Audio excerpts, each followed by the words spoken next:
খবর দিন বর নিয়ে আপনাদের সঙ্গে রয়েছে আমি জুনেলা। এসআইআর এর নামে অগণতান্ত্রিক তাণ্ডব।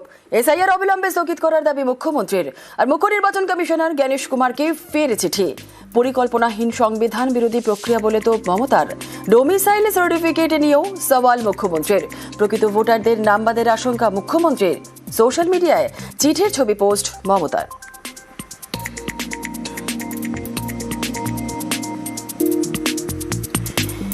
এসআইআর এর নামে অগণতান্ত্রিক তাণ্ডব। এসআইআর অবিলম্বে স্থগিত করার দাবি মুখ্যমন্ত্রীর। মুখ্য নির্বাচন কমিশনার জ্ঞানেশ কুমারকে ফের চিঠি। পরিকল্পনাহীন সংবিধান বিরোধী প্রক্রিয়া বলেই তো মমতার। ডোমিসাইল সার্টিফিকেট নিয়েও সওয়াল মুখ্যমন্ত্রীর। প্রকৃত ভোটারদের নাম বাদের আশঙ্কা মুখ্যমন্ত্রীর। সোশ্যাল মিডিয়ায় চিঠির ছবি পোস্ট মমতার।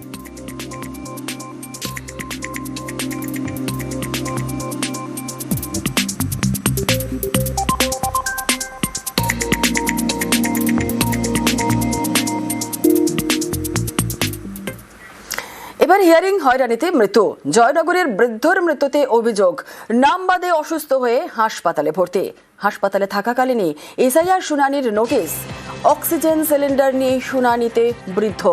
যাতায়াতের ধকলে হাসপাতালে ফিরেই মৃত্যু।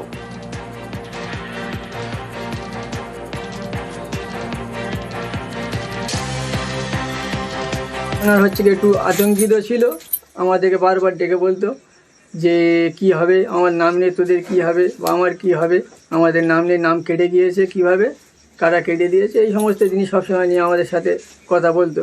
আমরা বলতে এখন হিয়ারিং হবে, এবার নিয়ে এই করতে করতে আমি অসুস্থ হয়ে গেল, হাসপাতালে নিয়ে গেছি। এবার হিয়ারিংয়ের ডেট পড়ে আছে, ওখানে নিয়ে গিয়েছি।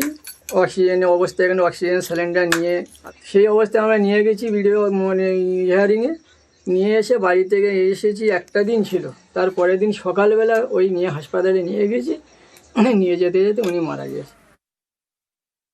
ওনার 2002 সালের লিস্টে নাম নেই, সেই জন্য সবসময়ের জন্যে তিনি চিন্তা করত। সেইভাবে তিনি হৃদরোগে আক্রান্ত হয়েছে। তারপর ওনাকে চিত্তরঞ্জন হসপিটালে ভর্তি করা হয়।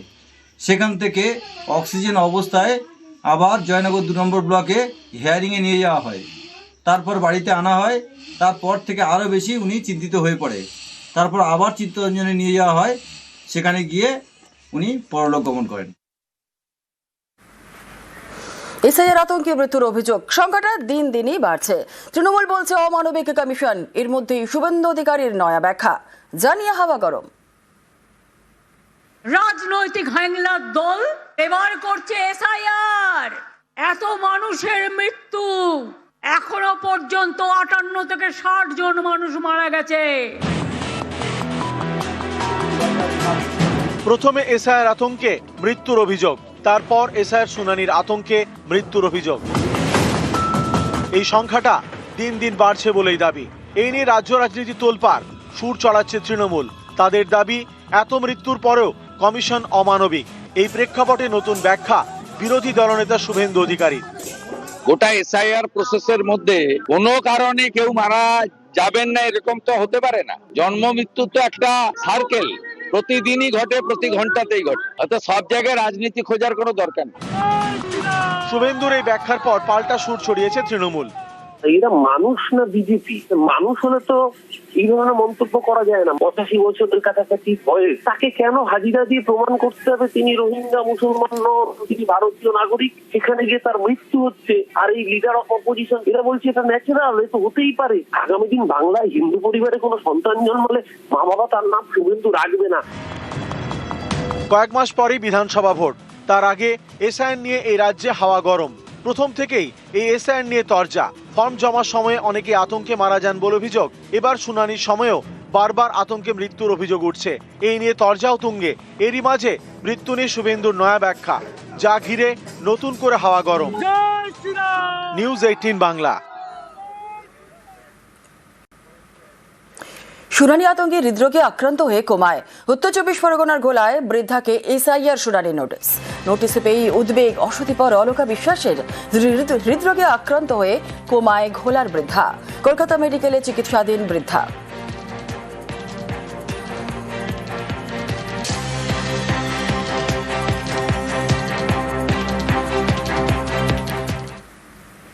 হেয়ারিং এর নোটিশ আসছে, নোটিশ আসার পরেই উনি মানে আতঙ্কে ছিল। উনি বলছিল বারবার যে আমার 2000 আগের কোনো ডকুমেন্টস আছে কি খোঁজাখুঁজি করতে করতে মেয়ে আর উনি আলোচনা করতে উনি জায়গায় ওখানে হার্ট অ্যাটাক করেছে।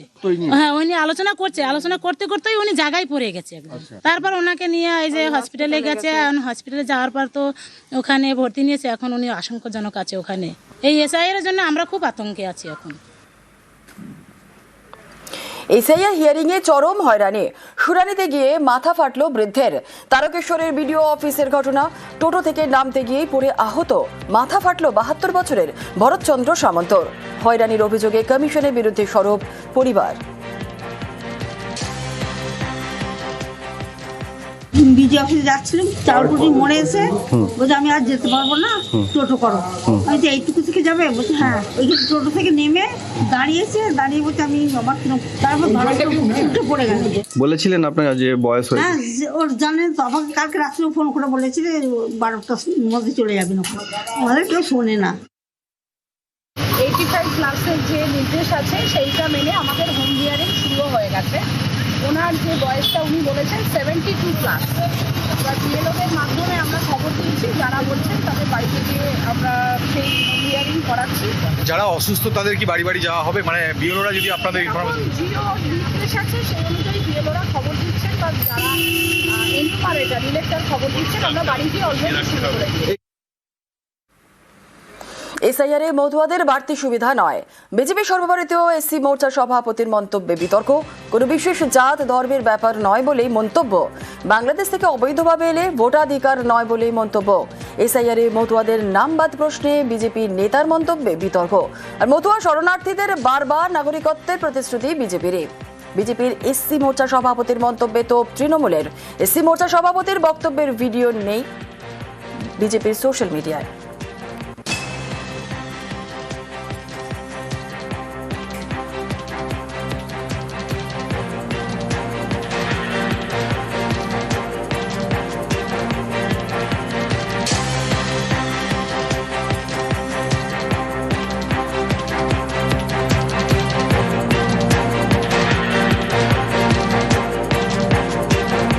बांग्लादेश से कौन आया कौन नहीं आया विषय ये नहीं है। बांग्लादेश से जो भी अवैध ढंग से आया है वो मतदाता कहीं नहीं बनना चाहिए, ठीक है ना। किसी जाति धर्म की बात नहीं, अवैध ढंग से जो भी आया है किसी जाति का नाम लेना ठीक नहीं है। बांग्लादेशी एक शब्द हो गया, उसके अंदर सभी लोग हैं, कोई भी हो जो अवैध ढंग से आए हैं मतदाता सूची में नाम नहीं होना चाहिए। মতুয়াদের বঞ্চিত করার চেষ্টা বিজেপির, তো তৃণমূলের রাজ্যসভা সাংসদ মমতা বালা ঠাকুরের। 4-5 দিনও হয়নি মানে অমিত শাহ আসলো, সে তো বলে গেল যে এখানে মতুয়াদের ভয় পাওয়ার কিছু নেই। তাদেরই আবার মানে পার্টির লোক সে বলছে যে বাংলাদেশ থেকে আসলেই তারা কোনো ধর্মের ব্যাপারে আলাদা ফ্যাসিলিটি পাবে না।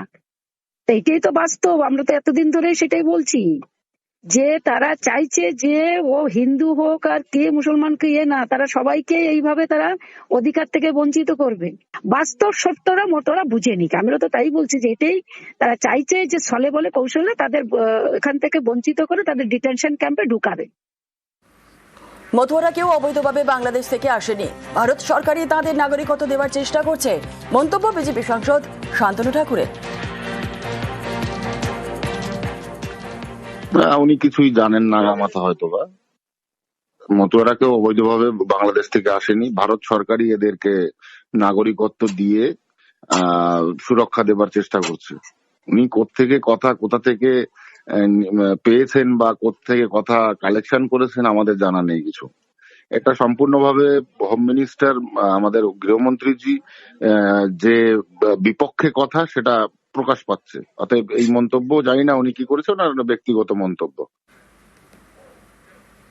ভাঙড়ে ফের গোষ্ঠীদ্বন্দ্বের অভিযোগ, আরাবুল ইসলামের ছেলের গাড়িতে হামলা, আরাবুলে পেট্রোল পাম্পে চড়াও, অভিযোগের আঙুল শওকত মোল্লার গোষ্ঠীর দিকে, তারা মানতে নারাজ।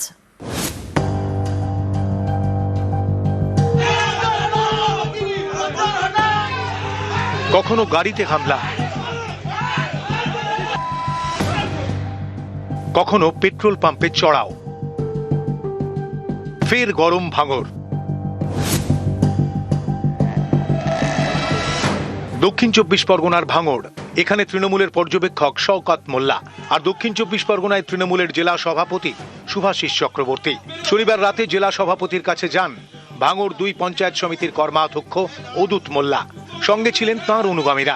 ভাঙড়ের অবজারভার শওকতের কাছে না গিয়ে তিনি কেন জেলা সভাপতির কাছে যাবেন?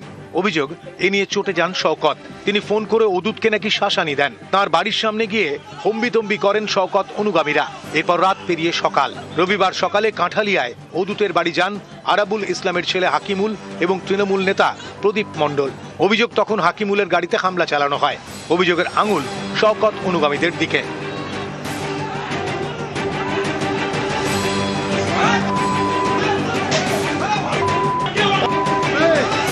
হাকিমুলরা ফেরেন আরাবুলের পেট্রোল পাম্পে। সেখানে আরেক প্রস্থ মারধর। আহত হন আরাবুল ঘনিষ্ঠ তৃণমূল নেতা প্রদীপ মণ্ডল। শুভাশিস চক্রবর্তীর বাড়িতে কালকে গিয়েছে আমাদের জেলার প্রেসিডেন্ট। শওকত মোল্লা বলল, কেন গিয়েছিস তুই বল? আমার ওপরে কেউ যেতে পারবে না, আমি যেটা করব সেটা, আমি এখানকার শাহিংসা, আমি এখানকার বাদশা, আমি যা করব তাই, শুভাশিস চক্রবর্তী কেউ নয়। শওকত মোল্লা ফোন করে কিছু ছেলেপিলের পাঠিয়ে অদূতের বাড়িতে হামলা করা। ইতিমধ্যে হাকিমুল যথারীতি সকালে যায়, হাকিমুলের উপরে অ্যাটাক করে। উপর নেতৃত্বকে আমরা ইতিমধ্যে সবাইকে জানিয়েছি। ভাঙড় তৃণমূল কংগ্রেস ঐক্যবদ্ধ, ভাঙড় তৃণমূল কংগ্রেস আগামী দিনে জিতবে। কোনো গোষ্ঠীদ্বন্দ্ব নেই, দলের কর্মীরা সব ঠিক আছে, কোনো গোষ্ঠীদ্বন্দ্ব বলে কিছু নেই। আপনার অনুগামীদের বিরুদ্ধে হামলার অভিযোগ, সেটা নিয়ে কি বললেন? না, মিথ্যা কথা বলে অনেক।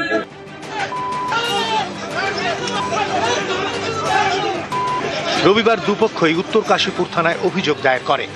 ভাঙড় থেকে কল্যাণ মণ্ডল, নিউজ 18 বাংলা। নন্দীগ্রামে সমবায় ভোটের রেজাল্টের পরে উত্তেজনা। নন্দীগ্রামে গাংরা সমবায় ভোটে জয়ী বিজেপি। তৃণমূল নেতা আপাদিত গর্গকে ঘিরে বিক্ষোভ বিজেপির। বিজেপি কর্মীকে মার পুকুরে ফেলে দেওয়ার অভিযোগ। তৃণমূল নেতাকে ঘিরে বিক্ষোভ বিজেপি কর্মী সমর্থকদের। পরিস্থিতি সামাল দিতে ঘটনাস্থলে পুলিশ।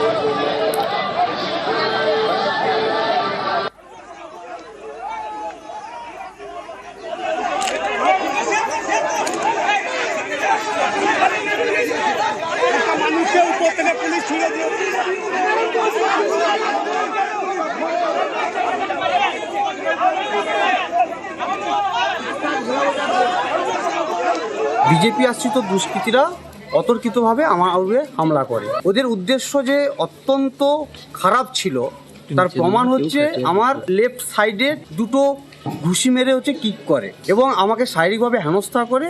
আর চল ঘুষি হচ্ছে কীট তো চলতেই থাকে। যারা মেরেছিল তাদেরকে আপনি চিনতে পেরেছেন? আমি সবাইকে চিনতে পেরেছি আর তাদের নামে উপযুক্তভাবে প্রশাসনে আমি দ্বারস্থ হচ্ছি। এগুলো পুরো মিথ্যা কথা। যেহেতু বিজেপি এখানে জিতেছে 9-0 ভোটে, বাপ্পাদিত গর্গ ইচ্ছা করে আমাদের গন্ডগোল করবে রাজনীতি করার উদ্দেশ্যে স্বতঃপ্রণোদিত ভাবে নিজে মোটরসাইকেল ছেড়ে দিয়ে চলে গেছে। পুলিশকে দিয়ে এমন ভাবে মারলো, একটা ছেলে দেখুন তার হাত ভেঙেছে, তার কি অবস্থা হয়েছে দেখুন। লক্ষ্মীর ভান্ডার প্রাপকদের ঘরে বন্দি রাখার নিদান। সোশ্যাল মিডিয়ায় বিজেপি নেতার বক্তব্য পোস্ট অভিষেকের। দাসপুরে বিজেপি নেতার নিদানে তোপ অভিষেকের। জোড়াফুলে ভোট দিতে যাবেন, আমি সেই সমস্ত পরিবারের স্বামীদেরকে বলছি, ওই মায়েদেরকে ঘরে বন্দি রেখে দেবেন।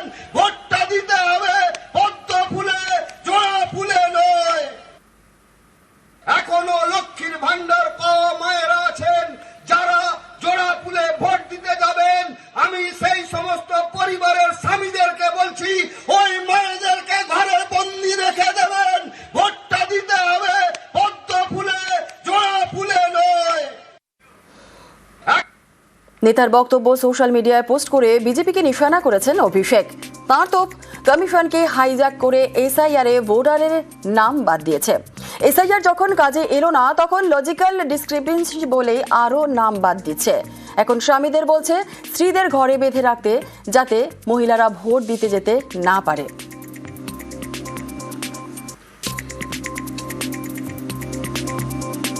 যারা এই মানসিকতা রাখেন, ভারতীয় জনতা পার্টি সর্বভারতীয় ক্ষেত্রে পশ্চিমবাংলাতেও নারী বিরোধী, মহিলা বিরোধী, মহিলাদের কিছু ভালো হোক সেটা তারা চান না। এত বিরোধী এরা। আমরা দেখেছি তারা মহিলাদের উপরে অত্যাচার, এবং বিগত দিনগুলোতেও আমরা আপনাদেরকে ডেকে বলেছিলাম যে বেটি পড়াও বেটি বাঁচাওর মধ্যে দিয়ে বেটি বালাৎকারীদের বাঁচানো হচ্ছিল। বেটি বাঁচানো হচ্ছে না, বেটির বালাৎকারীও কো বাঁচানা। ইউপিতে আছেন, রাজস্থানে আছেন, আর মধ্যপ্রদেশে আছেন, যেখানে বিজেপির সরকার রয়েছে, তারা কিন্তু ঈর্ষান্বিত যে বাংলায় কত সুন্দর মহিলাদের পক্ষে কাজ হয়, কিন্তু ভারতীয় জনতা পার্টি শাসিত রাজ্যগুলোতে মহিলাদের উপর অত্যাচার হয়, মহিলাদের বঞ্চিত করা হয়। সদ্য বিহারেতেও প্রকল্পের নামে প্রতারণা করা হয়েছে, ভোট নিয়ে তারপর প্রকল্পের সুবিধা পাচ্ছে না। দিল্লিতে মৌসুম বদল, তৃণমূল ছেড়ে কংগ্রেসে ফিরলেন মৌসুম বেনাজির নূর। আর এই ঘর ওয়াপসিকে সাফল্য বলে দেখানোর চেষ্টা করছে কংগ্রেস হাইকমান্ড। কিন্তু মৌসুমের জেলা খাস মালদাতে কংগ্রেসের একাংশের অন্য সুর।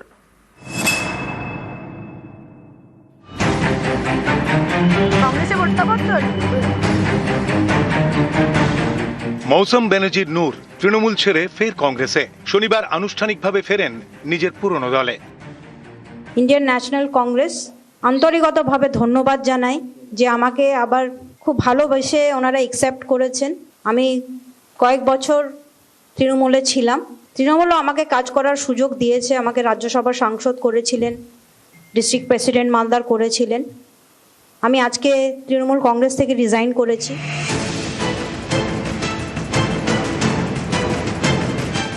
মৌসুম বেনাজির নূর রাজনীতির হাতেখড়ি কংগ্রেসে। 19-এর লোকসভা ভোটের আগে হাত ছাড়েন, যোগ দেন তৃণমূলে। মালদা উত্তর লোকসভা আসনে ঘাসফুল প্রতীকে ভোটেও দাঁড়ান, কিন্তু জিততে পারেননি।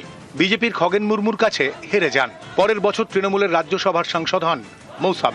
এবার সামনে বিধানসভা ভোট, তার আগে দল বদল। তৃণমূল ছেড়ে নিজের পুরনো দল কংগ্রেসে ফিরলেন মৌসুম। তৃণমূল ছেড়ে মৌসুমের কংগ্রেসে ফেরাকে সাফল্য হিসেবে তুলে ধরার চেষ্টা করেছে কংগ্রেস হাইকমান্ড। उनका घर वापसी हुआ है। कांग्रेस जिंदा है पश्चिम बंगाल में। पश्चिम बंगाल की जनता चाहती है कि कांग्रेस और मजबूत हो, और हम लोगों की जो आशा है उसको हम पूरा करने के लिए हमेशा लड़ते रहेंगे।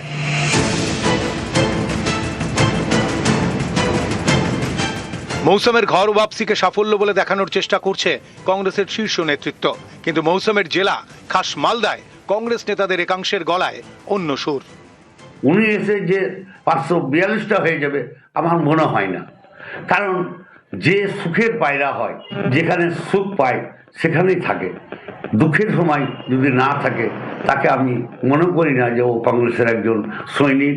আমি মনে করি উনি কংগ্রেসের আসল লোক নয়। উনি যেদিকে সুবিধাবাদী সেখানেই গিয়েছিলেন, আবার সুবিধা আসতে চলেছে বলে উনি চলে এলেন। আমরা বিশ্বাস করি তার যোগদানের মাধ্যমে কংগ্রেস দল আর শক্তিশালী হবে এবং সংগঠন নতুন উদ্দীপনা পাবে। তবে বক্তব্য প্রদানকালে অনিচ্ছাকৃত কিছু শব্দ চয়নে ভুল হয়ে গেছে, যা আমার আসল উদ্দেশ্যকে সম্পূর্ণভাবে প্রকাশ করতে পারিনি। এটি সম্পূর্ণ অনিচ্ছাকৃত। নিউজ 18 বাংলা। নেতা টেবিলে টাকার পাহাড়, ভাইরাল ভিডিওতে বারাসতে চাঞ্চল্য। বিতর্কে বারাসত 1 নম্বর পঞ্চায়েত সমিতির সহসভাপতি গিয়াসউদ্দিন মন্ডলের টেবিলে টাকার পাহাড়। সোশ্যাল মিডিয়ায় টাকার ভিডিও ভাইরাল হতেই চাঞ্চল্য। পঞ্চায়েত সমিতির সহসভাপতির বিরুদ্ধে সরব বিজেপি।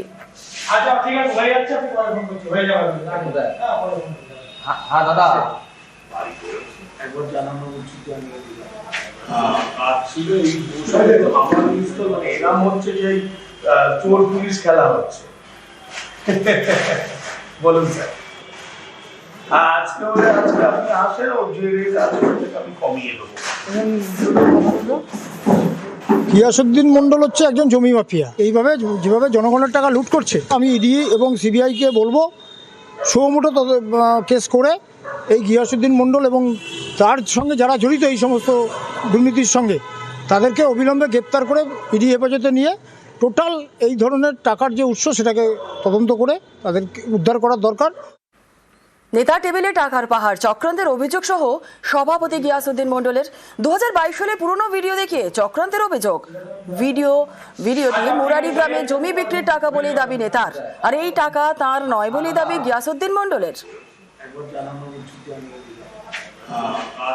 সোশ্যাল মিডিয়ায় যেটা ভাইরাল হয়েছে আমার যতটুকু মনে হয় ওটা 2022 সালে মানে আগস্টের ছবি। ওটা মানে মুরালি গ্রামের কিছু লোক একটা জমি সংক্রান্ত বন্ধু বান্ধবের মধ্যে সেখানে লেনদেন চলছিল, সেই সময় আমি আর কি প্রেজেন্ট ছিলাম ওখানে। এবং যারা বর্তমানে জমিটা মানে নিয়েছিল তার মধ্যে মানে শরীফ মণ্ডল, মানে হ্যাঁ শরীফ বিশ্বাস প্রেজেন্ট আছে আমার সঙ্গে। এই টাকা যত সম্ভব টোটাল মুরালি গ্রামের লোকজনদের, কেউ বা কারা চক্রান্ত করে ফাঁসানোর চেষ্টা করেছে আমাকে। তদন্ত করুক, দল তদন্ত করুক, আমি তো বলছি দল তদন্ত করুক।